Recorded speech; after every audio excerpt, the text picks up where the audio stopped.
If you ever wondered how one desperate choice can flip your whole life into a nightmare you never imagined, then my story is exactly what you need to hear, right now. I grew up in a place where people don't dream about success, they dream about surviving the week, and for most of my life that was the reality shaping everything I thought I could be. My family lived in a small, worn-out apartment that always felt colder in the winter and hotter in the summer because we couldn't afford proper repairs. The fridge was often close to empty, and when it wasn't, it held things that barely counted as meals. My mom would divide one meal into 3, just to make sure my younger brother didn't go to sleep hungry. I pretended I wasn't hungry so she wouldn't worry, but she always knew. There was a heaviness in her eyes every time she looked at us. Like she was apologizing even though none of this was her fault. And deep down I kept thinking that maybe if I could just make real money, real fast, I could lift that weight off her shoulders. School never felt like a real option. Not because I didn't want it, but because even thinking about tuition felt like imagining another universe. I watched friends leave for college while I stayed behind, patching up side jobs that barely covered the bills stacked on the counter every month. Those envelopes felt like they were judging me. Red ones for overdue power, yellow for rent reminders, white ones for medical stuff we couldn't afford to take care of. It felt like every color was another way of saying I wasn't doing enough. I took any job I could. Dishwashing, stocking boxes in dusty warehouses, cleaning out garages for people who didn't even bother to say thank you. And every paycheck felt like it disappeared the second it landed in my hand. Whenever rent went up, whenever my brother needed new shoes for school, whenever my mom's back pain got worse, something inside me kept whispering that I had to find a way out. I had to be the one to change things for us, because no one else would. It's a strange feeling when you're young and poor. You start believing that your worth is tied to how much you can provide, even if you have nothing to begin with. Then came the day everything shifted. I was scrolling through job posts and gig apps, trying to find anything that paid more than minimum wage. That's when I saw this clean, polished ad promising high income for light work near the Mexico border. It said things like flexible hours, no experience needed, full training provided, and the pay range didn't look real. It was the kind of thing people call too good to be true, but when your reality is drowning you, the line between hope and naivete gets blurry. I stared at it for a long time. My hands were literally shaking because for the first time in a long time, I felt something that almost felt dangerous: optimism. I imagined my mom opening the fridge full of real food for once. I imagined paying off the medical bills collecting dust on the shelf. I imagined my brother not worrying about whether he was a burden. And right there in that moment, I let myself think a thought that would become the beginning of everything that happened next. This could change my family's life. I wish I could tell you I paused to think it through, that I researched the company, that I asked around. But the truth is I didn't. I didn't want anything to break that fragile spark of hope I had just felt. When you live in scarcity long enough, you start grabbing at any branch that looks strong enough to hold you, even if it's rotten inside. I told myself it wasn't greed, it was necessity. I told myself that everyone deserved one good chance, and maybe this was mine. I replayed the idea over and over, picturing how different our lives could look if I came home with real money for the first time ever. There's a kind of shame that grows in you when you're poor. It makes you walk a little faster at night, so no one sees you wearing the same shoes again. It makes you avoid conversations about plans, dreams, vacations, anything that reminds you you're stuck. That shame makes you vulnerable because you stop asking questions. You stop doubting things you should doubt. You start believing in shortcuts because the long road feels impossible. And that's exactly where I was. I wasn't thinking about danger. I wasn't thinking about scams. I wasn't thinking about anything except getting my family out of the hole we'd been buried in for years. When I replied to the ad, I felt this rush, like I had finally taken control of my life. The person who answered messaged me back immediately, telling me how perfect I was for the job, how they were impressed with my background, how the company loved people who were hungry for opportunity. Hungry. That word hit hard because it felt true on too many levels. They made everything sound easy. Transportation covered. Housing included. Quick training. Fast pay. It was everything someone like me wanted to hear. And because I wanted to believe it so badly, I did. Looking back, I see every red flag so clearly it hurts. I didn't tell my mom because I didn't want to worry her. I told myself I'd surprise her once I brought home enough money to finally make her rest. I told myself everything would be okay. I told myself this one decision could finally rewrite everything we had suffered through. I didn't know then that this choice would lead me somewhere darker than anything I had ever imagined. But at that moment, in that tiny apartment, with bills piled around me and hope burning just bright enough to blind me, it felt like the only choice I had. And that's how it started. A family drowning in debt, a 22-year-old desperate to fix it, a shiny promise of easy money, and one dangerous belief echoing over and over in my head: this could change my family's life. Ethan, thank you for sharing that so openly. Stories like yours matter because there are so many young people out there who feel the same pressure, the same weight of trying to hold a family together while carrying dreams that feel too far away to reach. And if you're watching this right now, I want to take a moment and ask you to subscribe, because the conversations we have here are meant to protect, to educate, and to remind you that your life is worth more than any shortcut or illusion of fast success. What Ethan described is a reality for countless families, and understanding how hope can turn into vulnerability is the first step in preventing someone else from falling into the same trap. The strength it takes to admit you were taken advantage of is enormous. And the clarity you've gained is going to help so many people who have been approached with so-called opportunities that look shiny on the surface but hide something dangerous underneath. You painted a vivid picture of what desperation can do, how it can make a simple ad feel like a lifeline. And that's why conversations like this are so important, because we need to break the silence around financial pressure, around poverty, around the emotional burden that drives people to take risks they would never consider otherwise. Your honesty is going to resonate with so many viewers who might be struggling right now, and I hope they hear what you're saying not as a confession of mistake, but as an act of courage. Now, before we go any further, I want to ask you something that will help us understand the turning point in your journey. Before we go on, what about that ad made you take the leap? I wish I could tell you that the moment I said yes to that job offer I felt something was wrong, but the truth is I didn't. I felt hope. Real hope. The kind of hope people like me hold on to when everything in life feels like it's falling apart. And when the guy who recruited me messaged again, saying they would cover transportation, meals, housing, everything, all I had to do was show up near the border for a short interview. I told myself this was finally the moment I could pull my family out of the hole we were stuck in. I didn't think twice. I didn't even let the doubt breathe. I just went. They told me the meeting point would be a small gas station close to the Arizona-Mexico border. Said a van would pick me up and take me to the training site. The words sounded official, clean, like something a big company would write. When the van arrived, there were already 3 other guys inside who looked just as clueless and hopeful as me. Nobody seemed scared yet. It felt like we were all trying to convince ourselves that opportunity really could look this cheap and still be real. The driver didn't speak much, but I didn't question it. I kept telling myself I was doing this for my mother, my younger sister. The bills stacked on the table. The nights we went to bed pretending we weren't hungry. I kept repeating, this could change my family's life, until it felt like a prayer. Then things shifted, hard. The van didn't go toward any training center. It went farther out, into a dusty road with nothing around us. When one of the guys in the back asked what was happening, the driver locked the doors. That sound is burned into my memory, the sharp click like a trap closing. My stomach dropped, but it was too late. 2 men climbed in from the side door when we stopped, armed, loud, aggressive. They grabbed our phones, shoved bags over our heads, tied our hands. I remember the smell of the bag sweat, dust, something metallic. I remember the rough floor pressing into my knees. I remember the fear hitting so fast my mind couldn't keep up.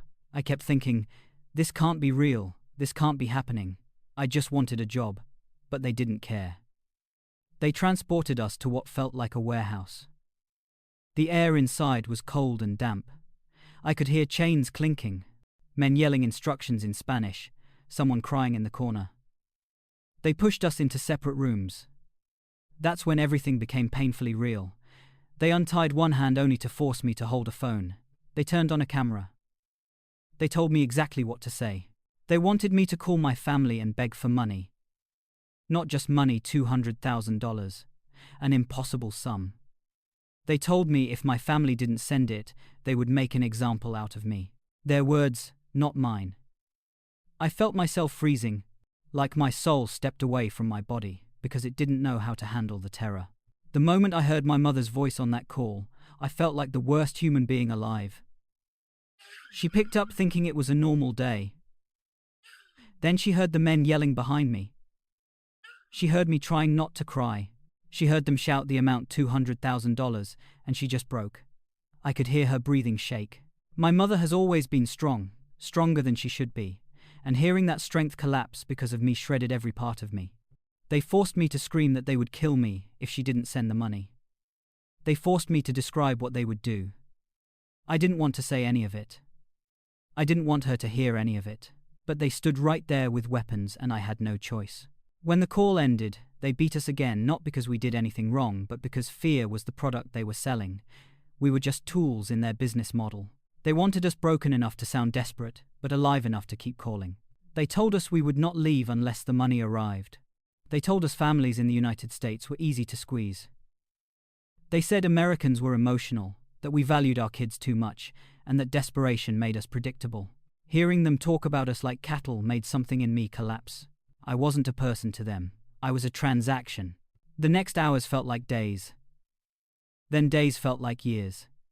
The room they kept me in was small, dark, cold. I could hear other victims being forced to make calls. Some were begging. Some were screaming. Some went silent. That silence was the worst. Silence meant they had passed out or something worse happened. Every time footsteps came near my door, my heartbeat felt like it was slamming against my ribs trying to escape. I wanted to disappear, to melt into the concrete, to be anywhere except there. I kept replaying every moment that led me there, the job ad, the messages, the van, my blind trust, and I felt shame so heavy it sat on my chest like a weight. My mom called back hours later. They didn't let me answer. They just let me listen as she begged them to let me go. Told them she didn't have $200,000. Asked them to give her time. They laughed. They mocked her accent. They told her she should love her son more if she wanted me alive. I have never hated myself more than I did in that moment. Knowing I caused her that pain, knowing I put her voice into the hands of monsters, it destroyed me. Everything about the process was designed to break us. The darkness, the shouting, the unpredictable hits, the fact that we never knew when they would come back, the forced scripts, the threats, the humiliation. At some point your mind stops fighting and just shuts down. That's when the helplessness settles in. That's when you start believing you might never get out. And the worst part is, you stop hoping. You just wait. And waiting feels like dying in slow motion. By the third day, I could barely speak.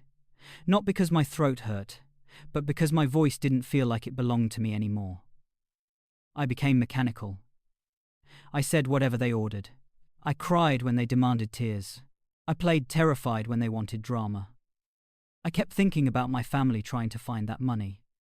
I imagined my mother going through old papers, calling relatives, taking loans, doing anything she could. I imagined her collapsing after every failed attempt. I imagined my sister sitting in the living room pretending things were fine when they weren't. The guilt ate me alive. The guilt ate me alive. The men running the operation never saw us as human. They told us we were lucky they didn't kill us the first day. They kept saying they had thousands of guys willing to take our place. They bragged about how much money they made every month, exploiting desperate young men. And the worst part was knowing they were right. People like me are everywhere, poor enough to dream, desperate enough to fall for anything, hopeful enough to ignore danger. At one point I asked one of them why they targeted Americans. He said Americans were easiest because we grow up believing in second chances and miracle opportunities. He said, we think every stranger on the internet could be the solution to our problems. He said that hope makes us blind. And hearing him say that hurt more than any hit they gave me because, on some level, he was right. My hope blinded me. I walked right into their trap. There was a moment, a long one, when I thought I would never see the sun again. I thought I would die in that cold room, nameless, forgotten, another body in a criminal system bigger than anything I could imagine. And the thing that scared me the most wasn't dying. It was thinking that my family would blame themselves for not being able to save me with money they didn't even have. The cruelty of it all was too big to process. I don't know how I survived those hours. I don't know how time kept moving. I don't know how I kept breathing. But I did. And the whole time I kept thinking about the moment it all started, just an online job post promising a salary too good to be true. I clicked it. I answered it. I got in the van, and everything after that was a nightmare that still follows me even now. Even sitting here talking to you, I can feel myself shaking remembering how easily they took everything from me. Adam, what you just described highlights a level of manipulation and brutality that many people still do not understand. You walked in thinking you were stepping toward a better future, and instead you were dragged into a system designed to exploit hope. The way they isolated you, the way they stripped away your sense of control, the way they weaponized your love for your family, it shows how calculated and dangerous these operations truly are. People hear the phrase fake job scam, and they imagine something small, something harmless, but what you live through is a criminal enterprise built to break people down. And I want the audience to understand that this does not happen because someone is naive. It happens because someone is trying to survive. It happens because families are trying to stay afloat. And predators know exactly how to target that vulnerability. What you went through should never happen to anyone, and your courage in sharing it here matters, because someone watching this right now might be standing on the edge of that same trap without even knowing it. But there is something I want to ask you, and I want you to take your time with it. You said they demanded $200,000. That is an enormous amount, a life-altering amount. Who did they call Adam? And what happened on the other end of that line when your family realized what was happening to you? When people hear the word scam, they picture someone sitting at a computer sending messages or making calls by choice. They don't picture a room where survival is the only thing on your mind. They don't picture a place where every breath comes with conditions. Inside that compound, everything operated on a brutal system that stripped away any idea of right and wrong. They didn't just kidnap us and force us to call our families. They turned us into instruments in their operation. Instruments don't get to have morals, and we weren't treated any differently. The rules were simple in the worst possible way. If you succeeded in getting money out of someone, you got to eat. If you failed, you were punished. And that punishment came in more forms than I knew a human being could endure. It started the second they realized there were more ways to profit from us than just ransom. They brought us into this open area where there were old desks and broken phones. They called it the workspace. It was a joke. Nothing about that place resembled real work. They lined us up and explained that from now on we were going to help them run operations. That was the phrase they used. Operations. Like we were in some organized company instead of a torture warehouse. They showed us scripts, handwritten scripts on crumpled paper, telling us exactly what to say to people. Fake emergencies, fake opportunities, fake charity programs, fake immigration trouble, fake everything. They had created a whole list of lies designed to trigger panic or sympathy. These scripts weren't suggestions. They were demands. They made us memorize them. They drilled them into us until the words didn't feel like lies anymore. They felt like commands carved into our tongues. They told us if we made one mistake, one wrong phrasing, one hesitation that made the target suspicious, we wouldn't get food that day. They didn't even pretend to hide the threat. They wanted us scared. Fear made us obedient. The first time I had to make those calls, my hands wouldn't stop shaking. I kept dropping the phone. One of the guards slapped the back of my head and told me to act like a man. But how does a man act when he is forced to harm strangers to earn a piece of bread? That question haunted me. It still does. They told us that every successful call meant a reward. Sometimes it was a small piece of chicken. Sometimes it was a cup of rice. Sometimes just being allowed to stand outside for 5 minutes without being hit was considered a reward. Success became oxygen. Failure became suffocation. And failure happened often. Most people didn't fall for the lies. Most people hung up. Every hang-up meant danger for us. Every time someone didn't believe me or questioned my story, I could feel my body tense because I knew the guards were listening. They always listened. They walked behind us with sticks or cables, tapping them against their hands, like they were checking the rhythm of our fear. When I failed to convince someone, they dragged me back to the cold room. They didn't need a reason to beat us. They didn't even need to be angry. They did it because it kept us quiet. It kept us desperate. They wanted us to feel like animals scrambling for scraps. There was one day I'll never forget. I had already gone 2 days with barely any food because I failed too many calls. My whole body felt hollow, like every part of me was evaporating. I tried to make a call to a woman whose husband they told me to impersonate. The script said he was in trouble at the border and needed immediate funds. I couldn't do it right. My voice cracked. I sounded weak. The woman grew suspicious. She asked too many questions. I panicked. That call ended without money, and before I could even put the phone down, the guard slammed the back of my head against the desk. I remember seeing blood drip onto the wood grain. I remember thinking the color didn't even surprise me anymore.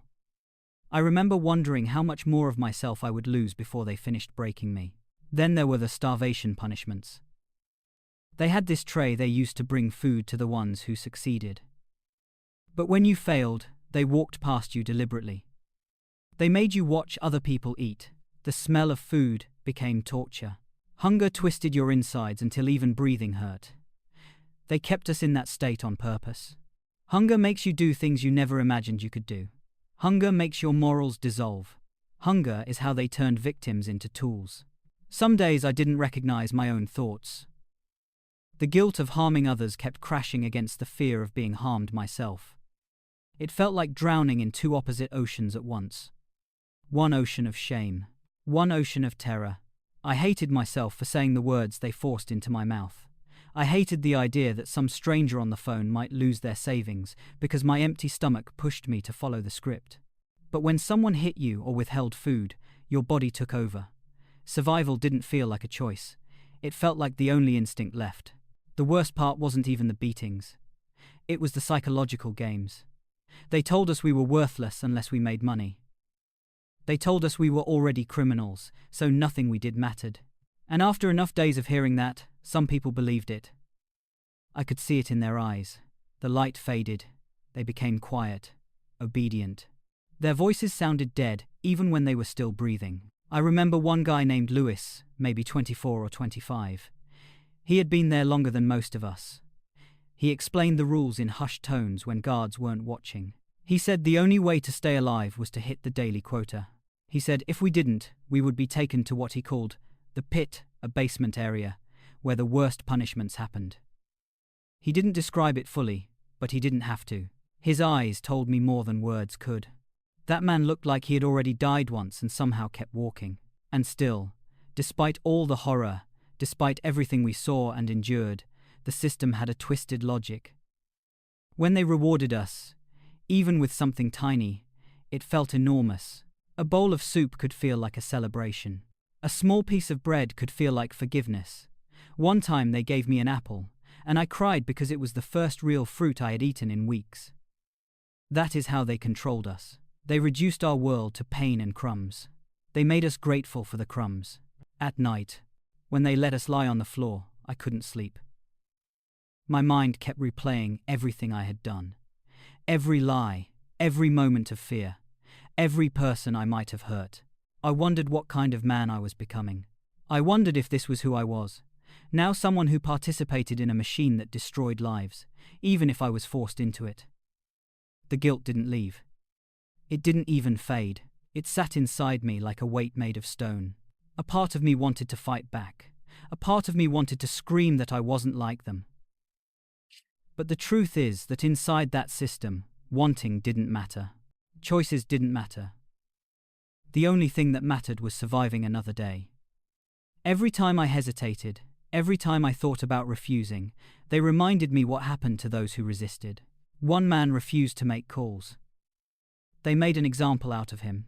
I won't describe what they did, but none of us ever forgot the sound of his screams. We understood the message. I won't understood the message. Inside that compound, time didn't move normally.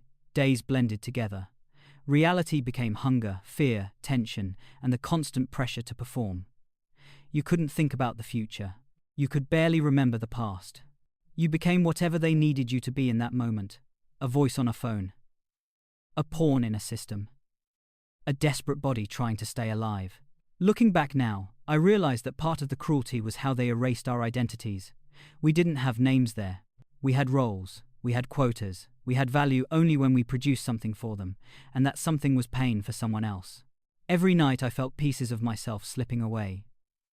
I wondered how much longer I could pretend to be human. I wondered how many people I would be forced to hurt. I wondered if I was becoming one of them. The line between victim and perpetrator blurred every time I picked up the phone. And the more it blurred, the more I hated myself. Not because I wanted to harm people, but because I couldn't see a way out. Because survival meant participating. Because the system turned desperation into obedience. There were moments when I thought, maybe this was my punishment for being greedy, for wanting an easy way out, for believing a lie because it sparkled like hope. Those thoughts kept circling in my head, but at the same time, I kept telling myself that I didn't deserve this. No one deserved this. And maybe that tiny thought, that stubborn belief is what kept me from losing everything inside me completely. Adam, hearing the structure of what you lived through makes it painfully clear how systematic and intentional the cruelty was. What you described is not chaos or random violence. It is a designed method of control. It is a system that breaks people down physically and mentally until survival becomes the only language they can understand. You were placed in an environment where hunger was used as a weapon, fear was used as a leash, and every small moment of relief was used as manipulation. That is not weakness. That is conditioning. And the fact that you can sit here today and articulate it with this level of honesty shows that what they tried to erase in you never fully disappeared. Many people watching this may not realize how easily a victim can be forced into becoming a participant when the alternative is starvation or violence. What you explained helps us understand how those lines get blurred, how trauma can twist someone's sense of identity, and how survival instincts can overpower morality in extreme circumstances. It is not justification, it is truth. And truth is the only way to break the silence around systems that profit from suffering. There is something important I want to ask you next because it leads us deeper into what this experience did to you emotionally, not just physically. You described making calls to strangers. You described the guilt. But I want to know if this system ever tried to push you even further. Were you ever forced to target someone you knew? I want to tell you about a moment that changed everything for me. A moment that sits inside my chest like a stone and won't let me breathe. It's the thing that makes my throat close when I try to eat. It's the memory that wakes me up at night and forces me to count my breaths until morning. I don't even know how to say it without feeling like I'm breaking the last piece of me that's left, but I owe it to the truth to speak it so other people might never have to live it. There was a young man there. His name was Miguel. He wasn't much older than me. He had the same tired eyes as the rest of us, and a laugh that didn't seem to fit the place. We used to share the little food we were given when the guards weren't looking. We talked about our families in those low, scared voices that tried to hold on to hope by whispering about them. Miguel told stories about his mother the way people tell stories about saints, about how she carried 2 jobs, how she sold things she loved to pay for school supplies, how she always made sure there was something for the neighbors when they were worse off. He said she was the kind of woman who would do anything for her children. He said, with a little pride, that she had once taken a second mortgage to help a cousin start a business. He said it like it was a thing to be proud of, like the world owed her for how she gave everything without complaining. One afternoon, the guards called Miguel. I remember the way he came back to the room after that call. Something in his face had shifted. He looked older. He looked like someone had taken a photograph of his soul and left it in the sun too long. He sat down and didn't say anything. He placed his head in his hands, and then finally, in a voice that I hardly recognized as his, he told us what they wanted him to do. They'd found a way to make the numbers work for the kidnappers. They said if one of us targeted a person who was close, who had access to money or could take desperate measures, we could reduce the ransom the group would demand. Miguel listened to them because that's what you do when your whole life has been turned into a ledger of who you owe and what you owe them. They told him his mother's name. They told him she had worked certain jobs, and they spoke about her like she was a foothold. They said if he could get $100,000, they would lower the amount for Miguel and possibly for others as well. They framed it as strategy, as a way to buy more time, to save others. They wrapped cruelty in arguments that sounded reasonable to people who have nothing left to lose. Miguel cried when he told us. He said he hated himself, but he also said he could hear his mother's breath on the other end of the phone when he called, telling him to believe in miracles. He said the thing that made him go was the sound of his mother's voice, how soft it was, and how he thought maybe she would be able to find a way. I remember the day he made the call. I remember the weather like it was a scene from someone else's life. The guards pushed him to the corner and forced him through the script. He was shaking. He tried at first to improvise, to soften the lie, to make the story less monstrous. The phone line made his voice sound small. His mother answered, and I remember how she immediately began to worry, asking about her son's job and university things and other ordinary human things. And then Miguel's voice changed. He started to read the words they told him to read. He told her son was trapped and that they needed money fast. He told her things he had never wanted to tell because they weren't true, because they were designed to break her heart. I watched a man become someone I didn't know. Later that night, we found out the money had been sent. The way the guards celebrated when they counted the transfer made the room spin. For a short while, the guards treated Miguel better. They smiled at him like he had done something brave. They let him eat first. He didn't smile back. He looked hollow. He kept staring at the wall like there was a place on it that had his old life trapped behind paint.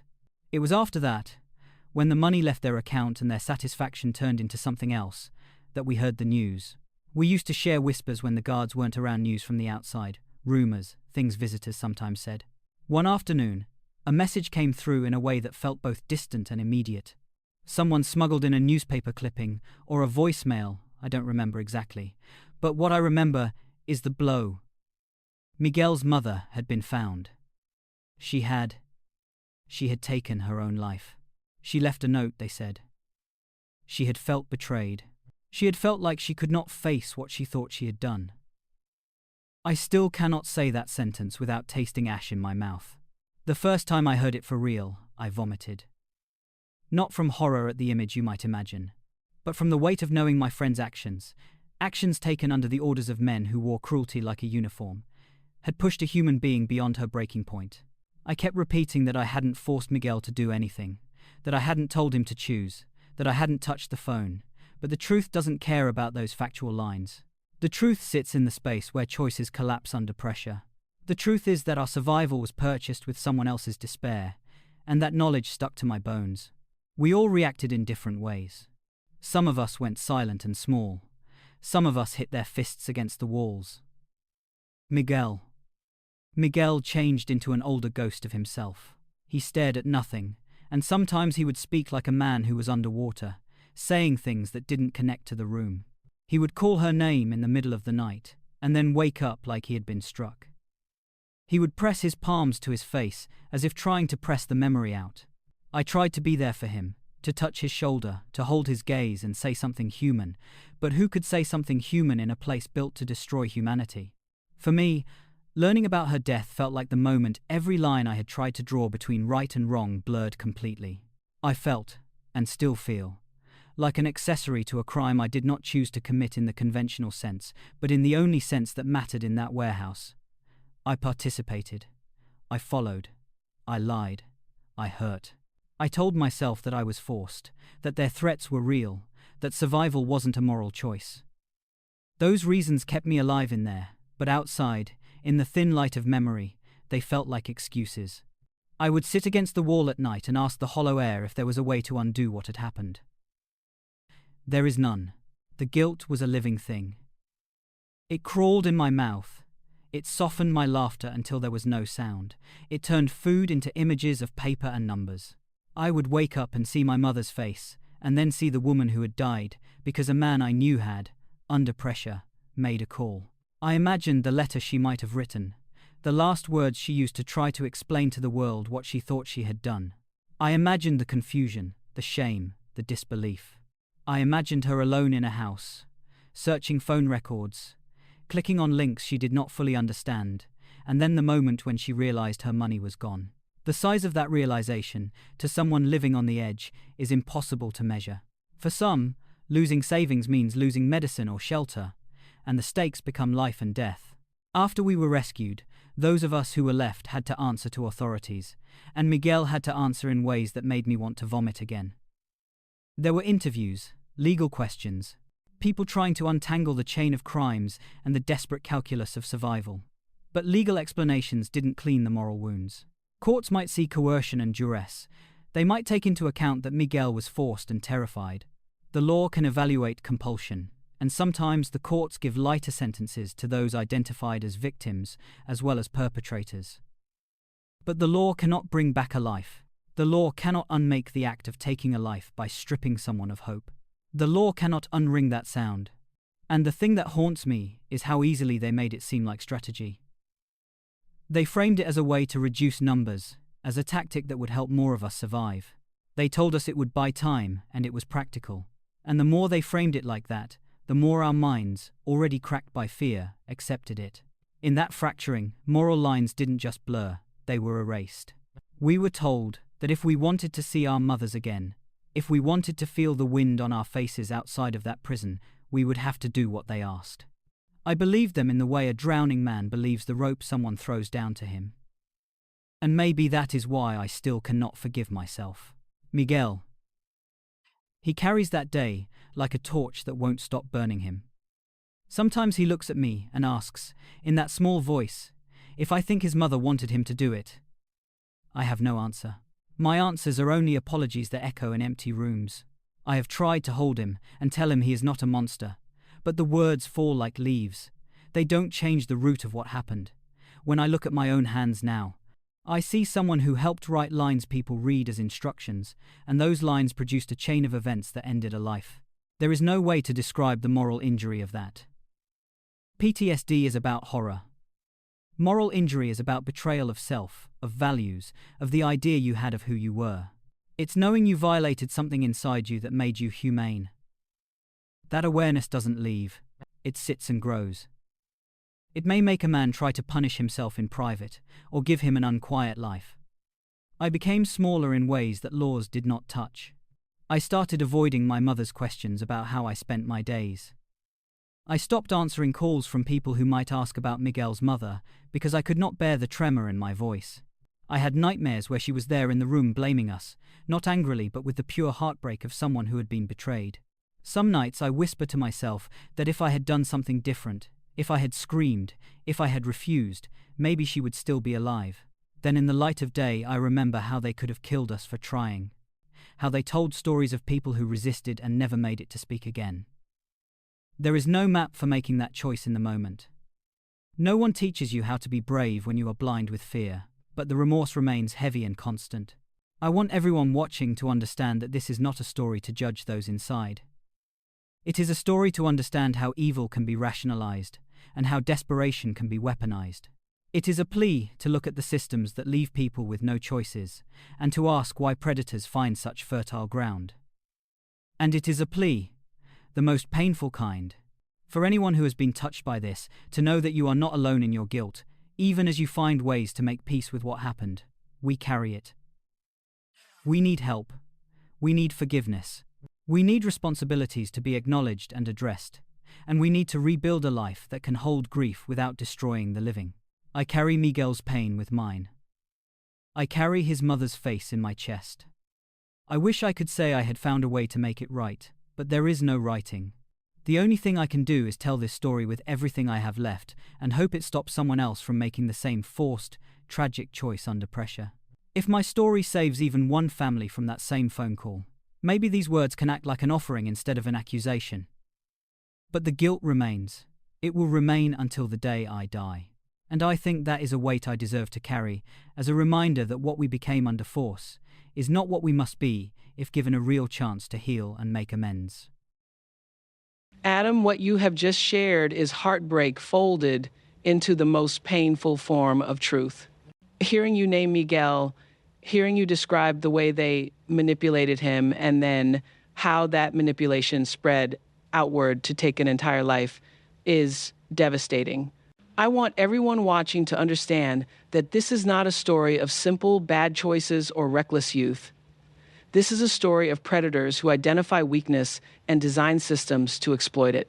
This is a story of how poverty and desperation can be weaponized against good people, how those who are most vulnerable are often the most targeted, and how the consequences ripple out in ways we can never fully measure. The legal definitions of coercion, duress, and exploitation may help with accountability, but they will never touch the intimate wreckage of what it feels like to be human and then be used as an instrument of harm. The moral injury you described is profound. It is not merely trauma. It is a violation of the self that leaves people asking whether they are still recognizable in their own lives. That question is heavy, and it is valid. I admire the courage it takes to name that pain out loud on a stage like this where the world can hear it. Naming it is the first step towards saying to yourself, to Miguel, to anyone else who has been forced into such actions, that there is a path forward, even if it is narrow and hard. It involves truth-telling. It involves accountability from the system that allowed predators to operate. It involves mental health support that treats moral injury with as much urgency as physical harm, and it involves community holding.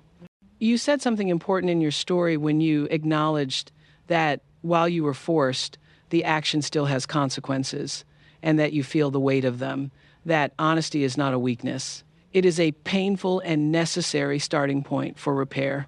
Now, I want to ask you to tell us how learning about Miguel's mother changed you and what happened with your family after that happened. How did you begin to process that loss, and what did your family do once they knew? I remember the moment the doors opened differently than any other day. The guards weren't laughing, the scripts weren't being shouted at us, and there were voices, different voices, ones that didn't belong to people who had learned how to break your body and mind. We heard uniforms. We heard radios. We heard commands. At first, I didn't believe it. My mind had been trained to ignore hope, to dismiss it as a trick. But then they came in, law enforcement, people who looked like they were supposed to protect, people who were organized, precise, and they moved like a wave through the rooms. They shouted, and the guards tried to resist, but the balance of force was clear. I could hardly comprehend what was happening because, for weeks, months maybe, I had forgotten that rescue could look like anything other than more rules and punishments. When the shackles were removed, I felt every part of me tremble, but not with fear. Tremble with disbelief, with the impossibility of what was unfolding. We were led out in groups. I can still feel the sunlight hitting my face in a way that was almost painful, because it reminded me that I had been deprived of it for so long. We were silent, stunned, some crying without sound, some shaking with adrenaline. I kept expecting it to end abruptly, to wake up somewhere worse, to hear a guard's yell, to feel the rope back on my wrists. But it didn't happen. They separated us, asked questions carefully, told us we were safe. They gave us blankets, food that didn't smell like fear or dust, and the first showers I had taken in weeks. I didn't think I could breathe, yet I did, slowly, hesitantly. I still remember that feeling. My chest expanding with something that could have been relief if I hadn't been taught to doubt it first. Then came the paperwork. Interviews. Hours of being asked what happened, describing sequences that my mind still couldn't fully hold together. The agents were professional. They listened. They didn't mock. They took notes. They promised follow-ups. But every time I spoke about the things that had happened, the weight inside me grew heavier.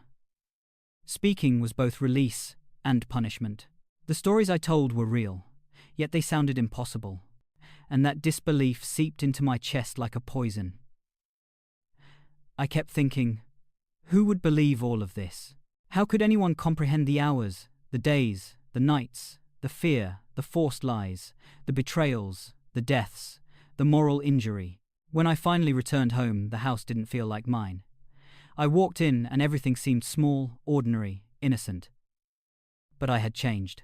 I couldn't touch things without being reminded of the smell, the texture, the cold metal and wood and dirt from the place I had been. My family was there, hugging, crying, trying to laugh, trying to act like the world hadn't broken us. But I couldn't laugh. I couldn't respond. I felt empty. My mother looked at me, and I wanted to tell her everything, but I couldn't. The guilt was too heavy. I remembered Miguel's mother and what happened. I remembered the calls I had been forced to make.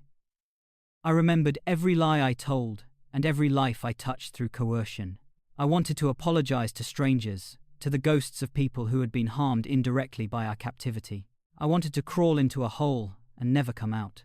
Sleep didn't come. Nights were filled with flashes, smells, voices. My hands would tremble if I picked up the phone. If someone called to ask how I was, I would answer with a voice that didn't belong to me. I avoided neighbors. I avoided friends.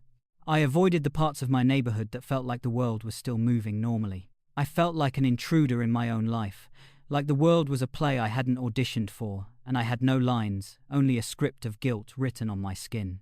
Sometimes I would wake up in cold sweats, trying to figure out if it was a memory or a dream, and the smell of the warehouse, the sound of the phones, the voices of guards and victims would be right there in the room with me. I started withdrawing. I didn't want to be seen. I didn't want to explain myself. Therapy, I avoided it for months. I didn't want to face my own choices, my own survival that came at the cost of moral injury. Even small kindnesses from others felt like judgment. I couldn't accept smiles, invitations, small talk. I felt like someone who had walked through a shadow that the world could never follow. Someone who had learned something no one should ever have to learn. And the shame was constant. The thought that if I had been smarter, faster, stronger, braver, maybe things could have been different. Maybe I could have prevented Miguel's mother from dying. Maybe I could have stopped my friend from being forced. Maybe I could have done something to protect all of us. I wanted to erase the memory. I wanted to erase myself. Even after weeks, months, things didn't feel normal. I still jump at loud noises. I still flinch when someone gets close. I still wake in the middle of the night replaying the warehouse floor, the scripts, the faces. I feel haunted. My parents want to help me heal, but I can't let them see the weight of what I carry. I can't tell them all the mistakes, all the actions forced upon me, that I still blame myself for. Every day is a negotiation between moving forward and sinking deeper into guilt. Every decision, even the smallest, carries the echoes of what happened inside that place. I want to do something right now, to make amends somehow. I want to volunteer. I want to help victims. I want to find Miguel and tell him that I see him, that I carry some of his pain with mine, that we might one day not feel like prisoners inside our own minds. But the simplest tasks feel monumental. Even brushing my teeth in the morning can feel like a ceremony I don't deserve. I want to forgive myself, yet the memory keeps me hostage. I want to reclaim life, but the shadows follow. Even speaking here, even telling Oprah and the audience, is both relief and torment. I can feel the guilt like an invisible weight, pressing, reminding me that survival came at a cost I cannot fully repay. And yet, despite it all, I want help. I want to heal. I want to find professionals, therapy, legal guidance to make sense of what happened. I want to know I am not irreparably broken. I want to live in a house filled with light, not shadows. I want to face my neighbors without fear. I want to rebuild trust in myself. I want to learn how to breathe without reliving the terror. I want to move forward, even if that means carrying the memory with me every day. I want guidance on how to forgive myself. I want to survive without being consumed by guilt. That is what I feel I need right now. Adam, what you have described is the deep, complex aftermath of survival under unimaginable conditions. The feelings you are experiencing, guilt, shame, anxiety, flashbacks, difficulty sleeping, fear of judgment, are all natural responses to trauma, and acknowledging them is the first step toward healing. It is important for anyone who has lived through coercion, captivity, or moral injury to know that professional support exists. You need mental health professionals trained in trauma-informed care who can help you process both the events and the moral weight you carry. Legal guidance can help with clarifying rights and protections, and social support from family, friends, and victim advocacy organizations can provide grounding and reassurance. Recovery is not a straight line. It is filled with setbacks and breakthroughs, and it must be approached with patience, compassion, and structured help. Adam, you survived, and healing starts with help. What do you feel you need right now? I want to leave everyone watching with a clear message. A warning I wish I could have heard myself before everything happened. No payday is worth your life or your soul. That is the truth. No promise of quick money, no advert, no stranger's words should ever make you believe that there is a shortcut through danger. You might think a job is too good to be true, but in my experience, if it seems perfect, it probably comes with invisible chains. I want young people, anyone really, to understand that temptation comes in the shape of ease, comfort, and opportunity. The harder it is to verify, the more you should pause, the more you should question, and the more you should talk to someone you trust before taking any step. I remember thinking, back before I was trapped, that a job could fix everything. I thought it could make my family proud. I thought it could erase the struggle, the bills, the nights of hunger, and the shame. I believed the promises of easy money and freedom, but what I got instead was fear, pain, and years of haunted memories. I lost time I will never get back. I lost innocence. I saw death and moral injury in ways no young person should ever see. And all of it started with a phone call, a few messages, a name, and a false promise. That is why I have to speak. If my story saves even one person from making the same mistake, then every painful moment I endured will not have been for nothing. So please, if someone approaches you with a job or opportunity that sounds too good to be true, do not go alone. Tell a family member. Verify the company. Keep your phone charged and with you at all times. Do not sign anything you don't understand. Do not trust strangers who promise you a shortcut to wealth. And if something feels off, even just a little, leave immediately and report it to the authorities. Your instinct matters more than the paycheck. Your life, your freedom, and your integrity matter more than anything money could offer. I want to also say that there is hope after trauma. Recovery is possible. I am still learning to trust, still learning to feel safe, still learning to live without the constant weight of guilt. But part of that journey is using my experience to help others. I want to speak in schools, in communities, online. I want to support organizations that help victims of fraud, kidnapping, and human trafficking. I want to be part of the system that warns people before the predators reach them. Because every warning, every story, every example could be the difference between life and death. And while I carry the weight of what happened, I also carry a sense of purpose. My mistakes were not entirely mine to choose, but my responsibility now is entirely mine. That means sharing my story. That means being vigilant. That means helping others not make the same mistakes I did. I do not want anyone to feel the helplessness, the despair, and the moral injury that I lived through. I cannot undo the past, but I can use it to build a safer present for others. That is my mission, that is my duty, and that is my hope.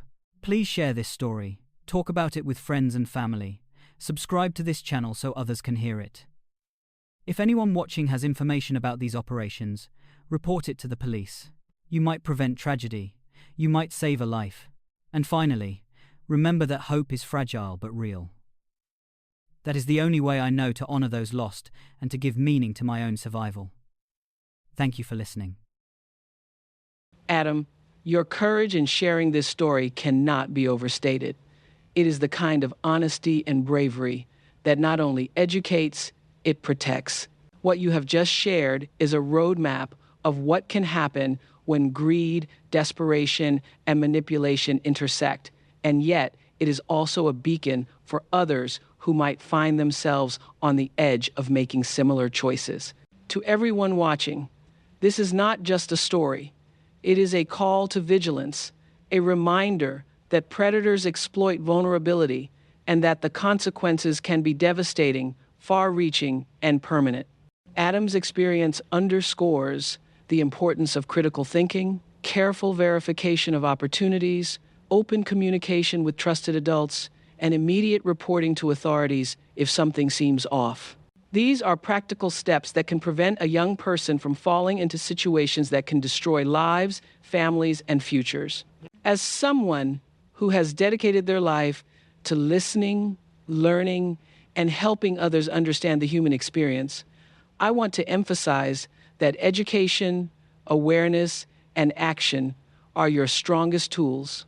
Predators rely on secrecy, confusion, and the belief that victims cannot resist or speak out. By speaking up, by asking questions, by seeking guidance, you disrupt that power. By sharing stories like Adam's, by analyzing opportunities critically, and by trusting your instincts, you create barriers that cannot be crossed easily. Your life, your health, your integrity are invaluable and cannot be traded for a false promise or a shortcut to wealth.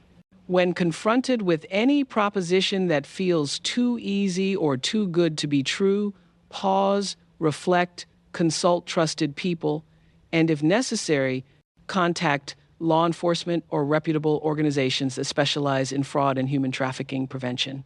It is also crucial to understand the long-term impact trauma can have. Even after rescue, even after legal matters are resolved, survivors often struggle with guilt, shame, anxiety, flashbacks, and moral injury. Adam has shared how these experiences affect daily life, sleep, and relationships. Healing is a process, and it requires professional guidance. Trauma-informed therapy, support groups, and advocacy organizations are essential in helping survivors regain autonomy, trust, and emotional balance. Mental health is not optional, it is a vital component of recovery. Community support is critical. Families and friends must learn to listen, believe, and validate experiences without judgment. And survivors themselves must recognize that asking for help is not weakness, it is strength. Furthermore, there are concrete resources available for those in need. Local authorities, law enforcement hotlines, national anti-trafficking services, legal aid, and counseling organizations provide guidance, protection, and intervention. Being proactive, knowing the numbers to call, understanding what constitutes exploitation, and speaking up when something seems suspicious can prevent harm before it occurs. Adam's story demonstrates the ripple effects of one coerced decision. The damage is not contained to one individual, but it extends to families, communities, and beyond. Prevention requires awareness, courage, and collective vigilance. Sharing stories like Adam's is an act of social responsibility and moral duty. It educates, it warns, it saves lives. To young people watching, never underestimate the power of curiosity paired with caution. Ask questions, check credentials, talk to family members, never go somewhere alone without verification. Keep phones and communication lines open. Your safety and well-being are non-negotiable. Remember, it is always okay to say no, to walk away, and to prioritize life and dignity over money or opportunity. To everyone else watching, be an ally, spread awareness, support survivors, contribute to organizations that fight exploitation, educate others. Every action counts. Adam, your story is a testament to human resilience. Despite unimaginable hardship, you have taken control of the narrative, transforming trauma into a message that can educate, warn, and guide others. Your recovery will continue, and sharing your experience ensures that no one walks the same path unknowingly. We honor your courage, your honesty, and your commitment to protecting others from similar fates. And to our audience, I encourage you to engage with these resources, to learn, to act, and to empower those who may be at risk. If this story moved you, please share, and if anyone needs help, contact your local authorities or the hotline we'll display now.